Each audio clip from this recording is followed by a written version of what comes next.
నాకెందుకో పెను ప్రమాదం సంభవిస్తుందేమో అనిపిస్తుంది.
నాకింక సెలవిప్పించండి ప్రభు.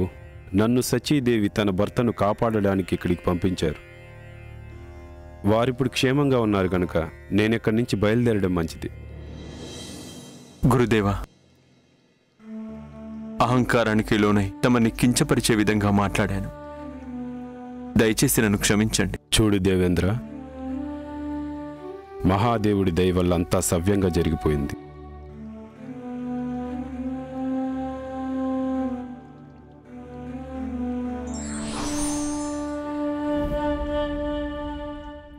గణపతి, నేనెందుకంత హీనంగా ప్రవర్తించానో నాకు అస్సలు అర్థం కావట్లేదు.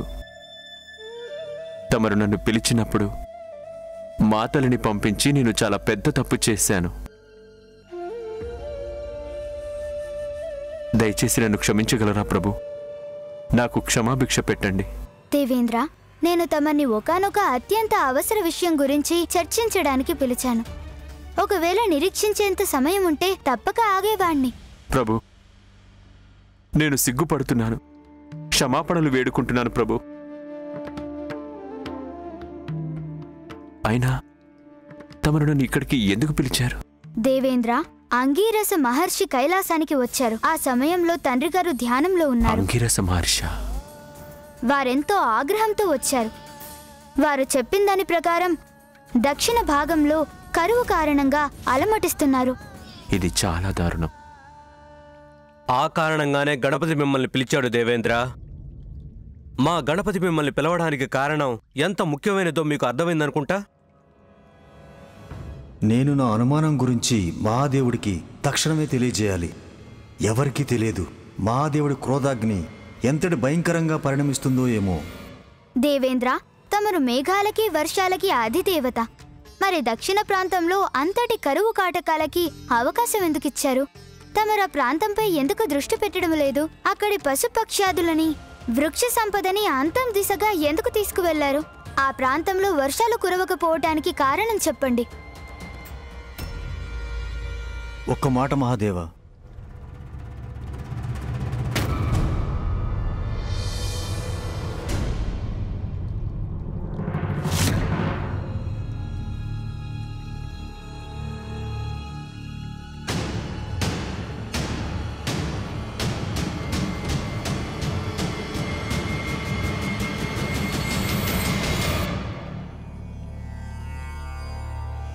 మహాదేవ, చాలా ముఖ్యమైన విషయం ఒకటి ఉంది.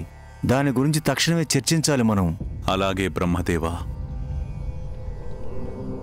గణపతి ఆ సమస్యకి పరిష్కారం కనిపెట్టడానికి ప్రయత్నం చేస్తున్నాడు. గణపతి కూడా ప్రయత్నం చేస్తున్నారా? అంటే తను కూడా సముద్రంలో దాగున్న ప్రమాదాన్ని పసికట్టారా?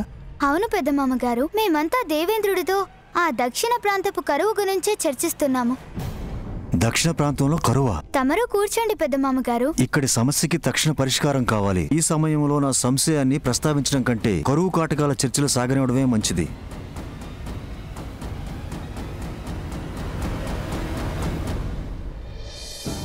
చెప్పండి ఇంద్రదేవా, దక్షిణ ప్రాంతంలో కరువుకి కారణమేమిటి? తమరు దీని పరిష్కారం గురించి ముందే ఎందుకు ఆలోచించలేదు?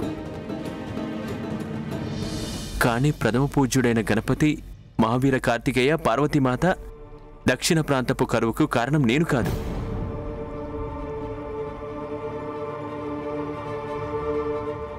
అగస్త్య మహర్షి.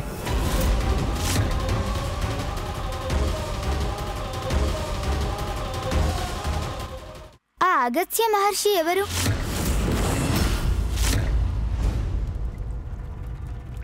వారు కరువుకి కారణం ఎందుకయ్యారు? నీ ప్రశ్నలకు సమాధానం నేను చెబుతాను గణపతి.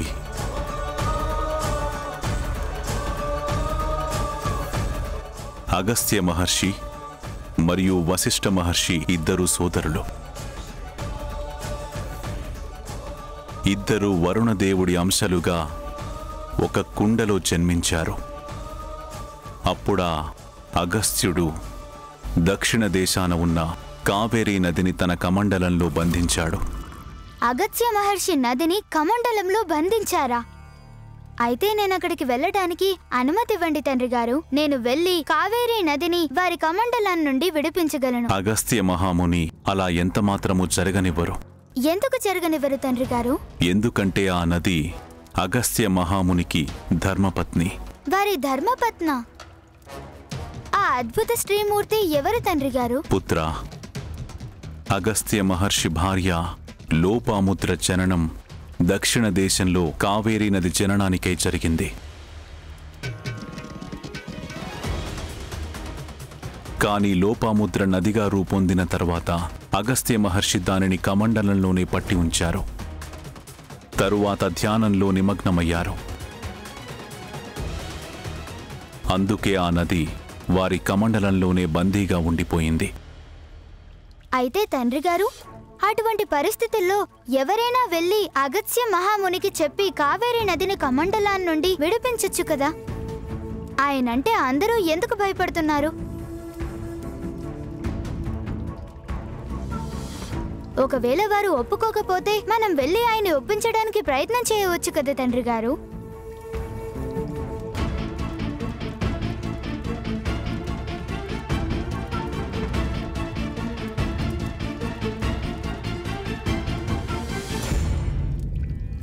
కానీ గణపతి, అగస్త్య మహాముని యొక్క మహత్వం మన దేవతలందరికంటే కూడా ఎంతో ఎక్కువ.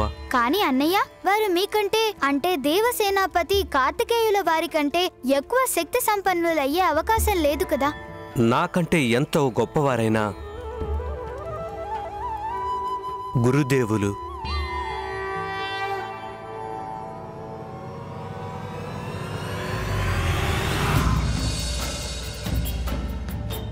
స్వస్తి న ఇంద్రో వృతశ్రవాః స్వస్తి న పూషా విశ్వవేదాః స్వస్తి నస్తారక్షో అరిష్టనేమి స్వస్తి నో బృహస్పతిర్దధాతు మానస్తోకే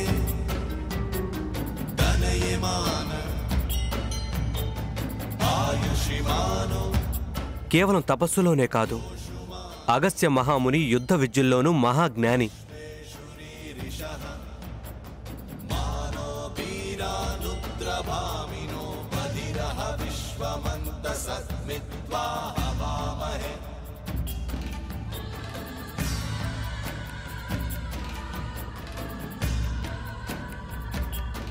మహర్షి, నేను తమ ఆశ్రమానికి తమరి వద్ద శిక్షణ పొందడానికే వచ్చాను.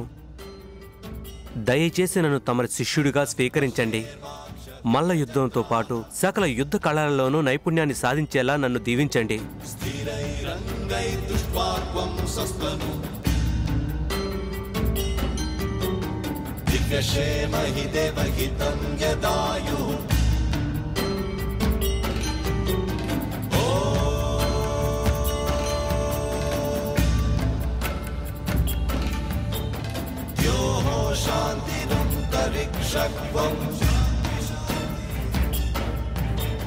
शांति पृथ्वी शांतिरापः शांति शांति शांति शांति. కుమార కార్తికేయ, నీ యుద్ధ కళా శిక్షణ రేపు ఉదయ సమయంలో ఆరంభమవుతుంది.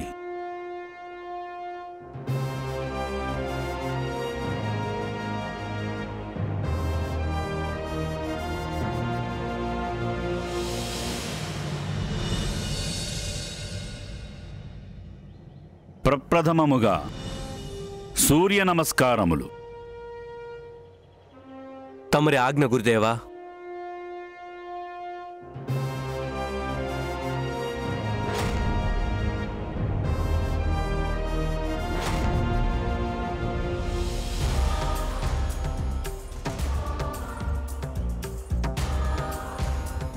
యుద్ధంలో ఏకాగ్రత, బలాఢ్యత రెండూ కూడా ముఖ్యమైనవే.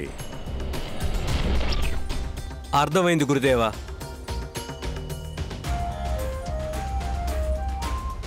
ప్రత్యర్థి ప్రతి కదలికలోని మూలాన్ని బుద్ధి కుశలతతోనే గ్రహించవలసి ఉంటుంది. లేకుంటే పట్టు చిక్కే అవకాశమే లేదు. అలాగే గురుదేవా. క్రియను పదే పదే అభ్యసనం చేస్తే కుశలత పెరుగుతుంది. అందువల్ల మరోసారి చేయాలి. అలాగే గురుదేవా.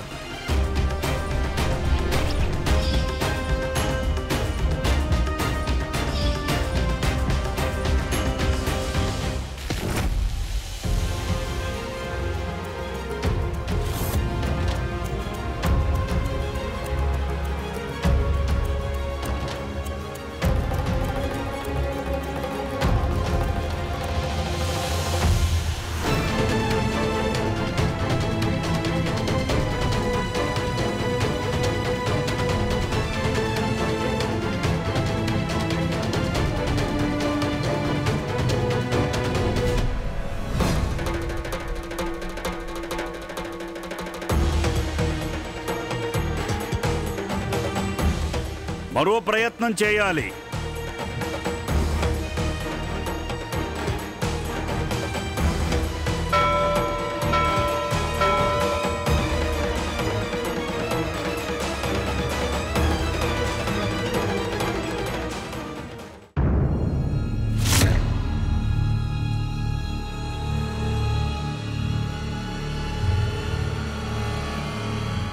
పుత్ర కార్తికేయ, నీకు లక్ష్యంగా నన్ను ఎంచుకో.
అగస్త్య మహర్షి అంత ప్రభావం కలిగిన వారా?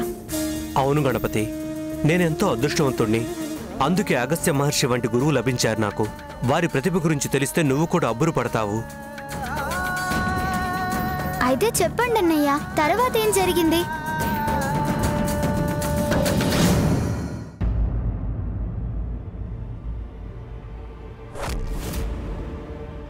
ఇప్పుడు నీ వంతు పుత్రా.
అది నా యుద్ధ విద్యల శిక్షణలో మొదటి అధ్యాయం మాత్రమే.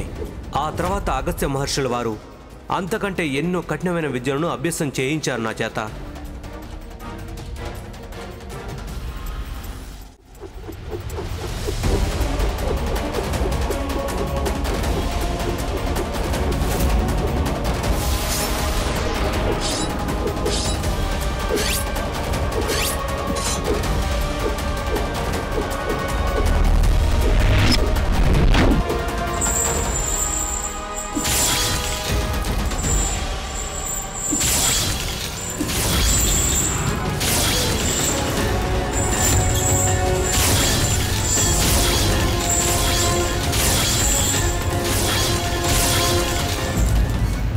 కార్తికేయ, తమరిని నేను మా శిష్యుని రూపంలో స్వీకరించి మీకు సకల యుద్ధ విద్యల మెళకువలను నేర్పించాను. తమరిప్పుడు పూర్తి స్థాయిలో యుద్ధ కళా నైపుణ్యం సాధించారు. ఇప్పుడు తమరు ఇక్కడ నుండి బయలుదేరే సమయం ఆసన్నమైంది. ఇంత త్వరగానా?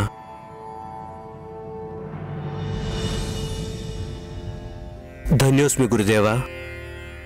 విజయోస్తు.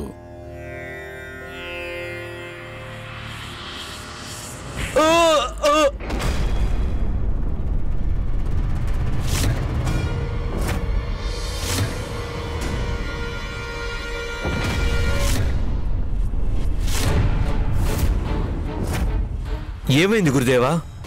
తమరే చెప్పారు కదా నాతో నేనిక బయలుదేరొచ్చు అని. గురుదేవులు ఇలా ఎందుకు చేశారు నాకు అర్థం కావడం లేదే.